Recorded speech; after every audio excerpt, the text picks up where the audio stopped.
Assalamualaikum warahmatullahi wabarakatuh.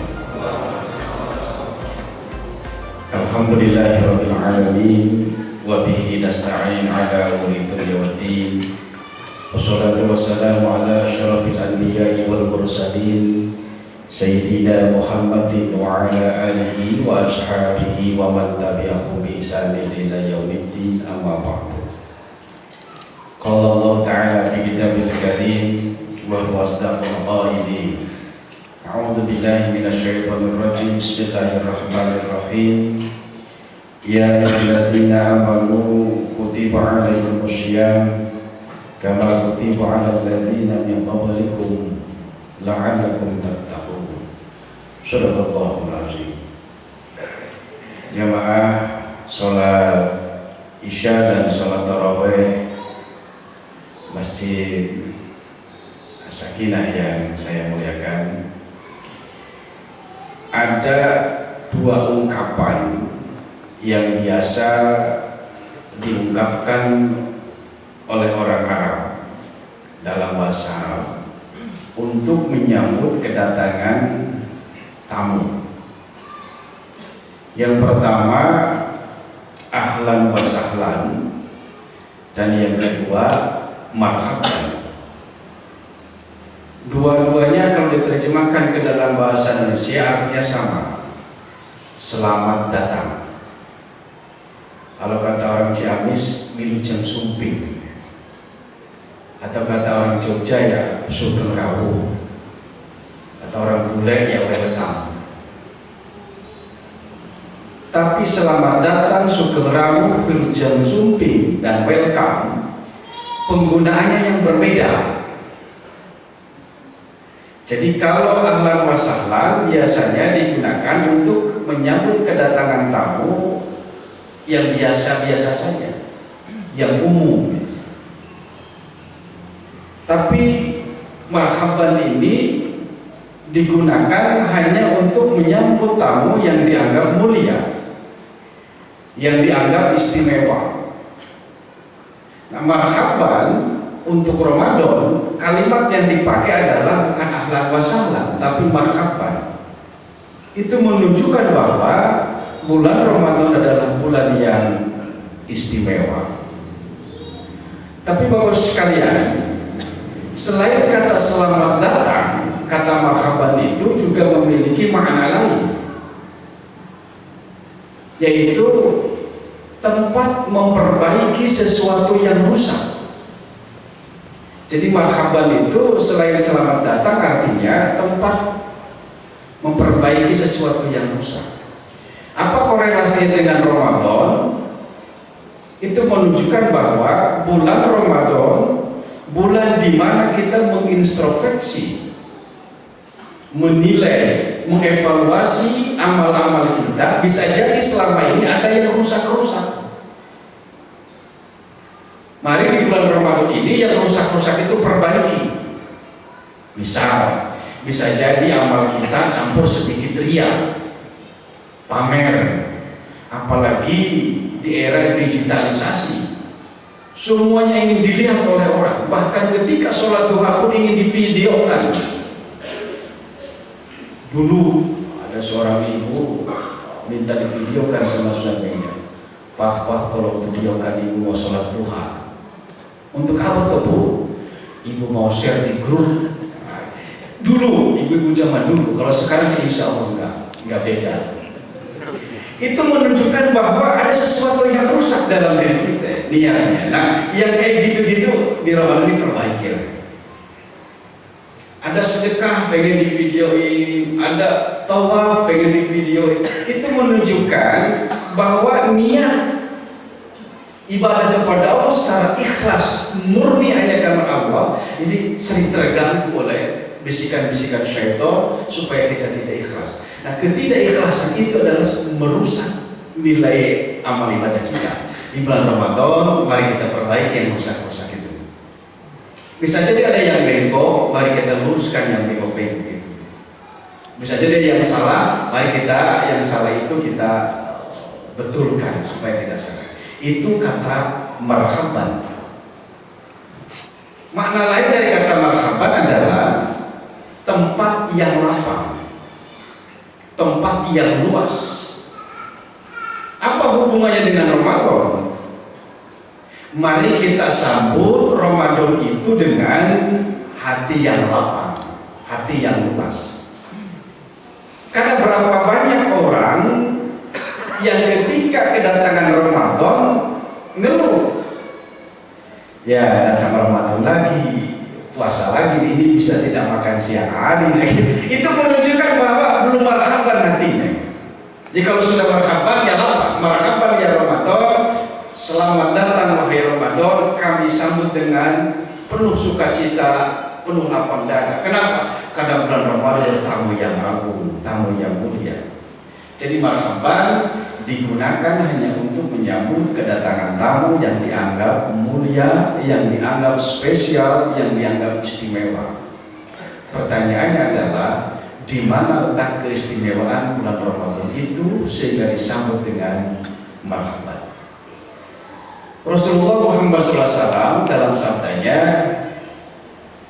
"Qad ja'akum syahrul Ramadan, syahrul mubarak." Sungguh telah datang bulan Ramadan, bulan yang penuh dengan keberkahan.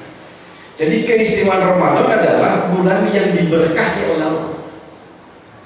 Di antara 12 bulan, maka Ramadan adalah bulan yang istimewa. Maka disebut dengan Sayyidus Syuhur, pemimpin bulan-bulan. Kalau Rasulullah disebut Sayyidul Anbiya wal Mursalin, pemimpin para nabi dan rasul. Kalau hari Jumat disebut dengan Sayyidul Ayyam, pemimpin hari-hari. Nah, Ramadan Sayyidul Syuhur. Karena Sayyidul Syuhur itu diberkahi oleh Allah. Nah, keberkahan lainnya apa? Misal, jamaah sekalian, diturunkannya mukjizat Rasulullah terbesar, yaitu Al-Quranul Karim. Itu pertama kali diturunkan pada bulan Ramadan. Al-Quran surat Ali Imran ayat Al-Baqarah 185, Allah jelaskan, "Syahrul Ramadan alladzi unzila fihil Qur'an." Bulan Ramadan yang di dalamnya diturunkan kitab suci Al-Quran. Untuk apa diturunkan? Hudan linas wa bayyinatin minal huda wal furqan. Sebagai guidance, sebagai petunjuk arah, sebagai pedoman hidup, kemana kita melangkah dan kemana kita mengarah. Al-Quranlah petunjuknya. Jemaah sekalian, kalau saya mengumpamakan, Bapak Ibu mungkin di rumah ada televisi, ada AC. Ketika kita memberi alat-alat elektronik itu, biasanya pabrik menyertakan buku petunjuk penggunaan itu. Ikuti saja buku petunjuk itu, insya Allah alat-alat elektronik itu awet dipakainya. Kenapa? Sesuai dengan sang pembuat. Jadi yang menulis buku petunjuk itu adalah pabrik yang membuat alat-alat elektronik yang kita beli. Handphone, AC, televisi, radio, atau yang lain. Yang membuat manusia Allah, yang membuat alam dunia ini Allah. Maka Allah paling tahu bagaimana cara hidup di dunia supaya kita selamat dunia akhirat, supaya kita bahagia dunia sampai akhirat. Maka Allah turunkan buku petunjuknya, namanya Al-Quran, dan itu diturunkan pada bulan yang Allah berkahi, bulan Ramadan, sehingga Ramadan disambut dengan marhaban. Keistimewaan lain bulan Ramadan adalah dilipat gandakan nilai amalan ibadah kita.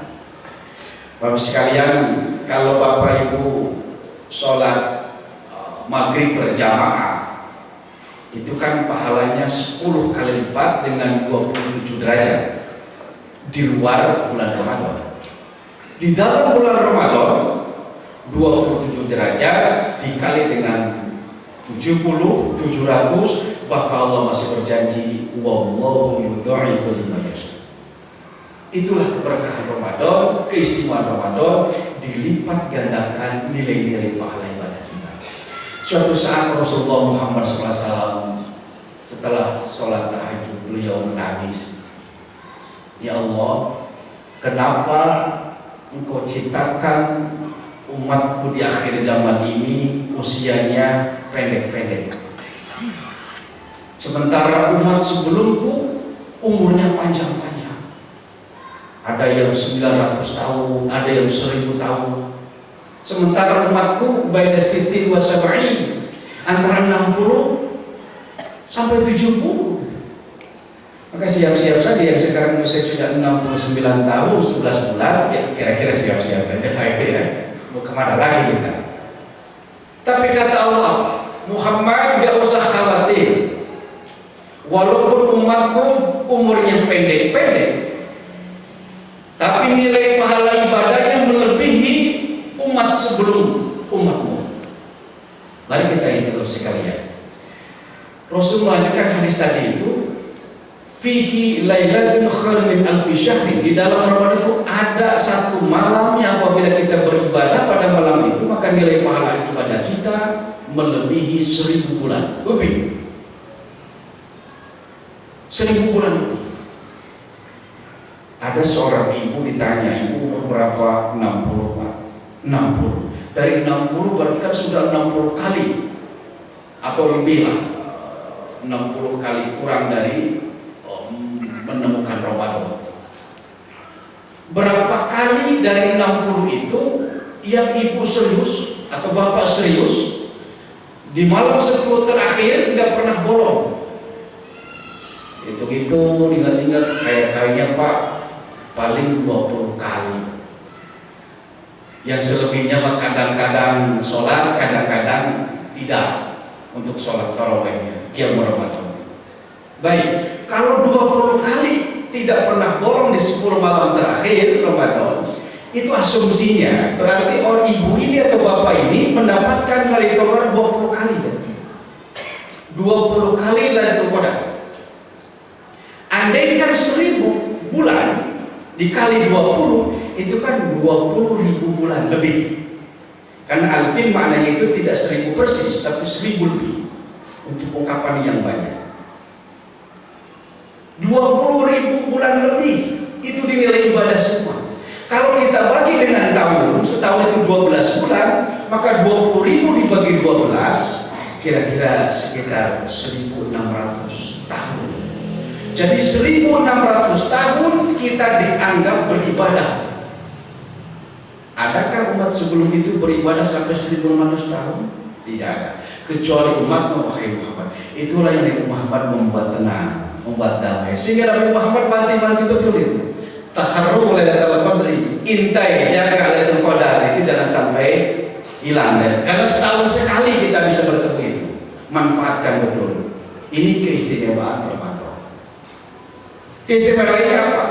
Dihapusnya seluruh dosa-dosa kita, besar ataupun kecil, lahir ataupun batin, hapus dosa kita. Tapi syaratnya, man shoma ramadhana imanan wa ihtisaban ghufira lahu ma taqaddama min dhanbi. Siapa yang puasa Ramadan atas dasar iman dan mengharap ridho Allah, maka seluruh dosa-dosanya akan dihapus. Seluruhnya. Saya yakin seluruhnya, karena ada hadis lain yang menguatkan hadis ini. Man shoma ramadhana imanan wa ihtisaban kharajat minhu kayaumi waladatul ummu. Siapa yang puasa Ramadan atas dasar iman dan mengharap ridho Allah, keluar dari bulan Ramadan dosanya seperti dosa bayi yang baru lahir dari kandungan ibunya. Pertanyaannya, seperti apa yang Rasul dosa bayi itu? Rasul jawab dengan tegas, kullu mauludin yuladu 'alal fitrah. Semua bayi yang lahir dalam keadaan suci, zero, tidak punya dosa sedikit pun. Itulah keistimewaan Ramadan, sehingga Ramadan disambut dengan marhaban. Terakhir, kenapa Ramadan disambut dengan marhaban sebagai tamu yang istimewa? Karena di bulan itu semua doa-doa kita dikabulkan oleh Allah jika kita berdoa. Mari kita perhatikan dasar hukum yang mempertegas amaliyah puasa Ramadan itu mulai dari Al-Baqarah 183, 184, 185, loncat 187, hanya 4 ayat saja. 185, 183, 184, 185, 187. 186-nya itu bukan berbicara tentang puasa Ramadan, tapi khusus berbicara tentang doa. Pertanyaannya, ada apa Allah menyisipkan ayat doa di antara ayat-ayat yang membahas tentang puasa Ramadan? Itu menunjukkan bahwa berdoa di saat kita berpuasa, terlebih di bulan Ramadan, doa kita mustajab. Wa idza sa'alaka 'ibadi 'anni fa inni qarib. Apabila hambaku bertanya kepada Muhammad tentang aku, jawablah aku ini sangat dekat. Ujibu da'watad da'i, aku akan mengabulkan setiap doa. Setiap doa. Idza da'ani, kalau hamba-hambaku itu berdoa. Jadi Allah akan mengabulkan doa-doa kita di bulan Ramadan ini karena keistimewaan bulan Ramadan. Begitu Bapak sekalian, sebagai memotivasi diri, anggap saja Ramadan tahun ini adalah Ramadan yang terakhir bagi kita. Kenapa? Supaya kita tidak meremehkannya. Tidak tahu tahun depan kita bisa berjumpa lagi dengan Ramadan, tidak.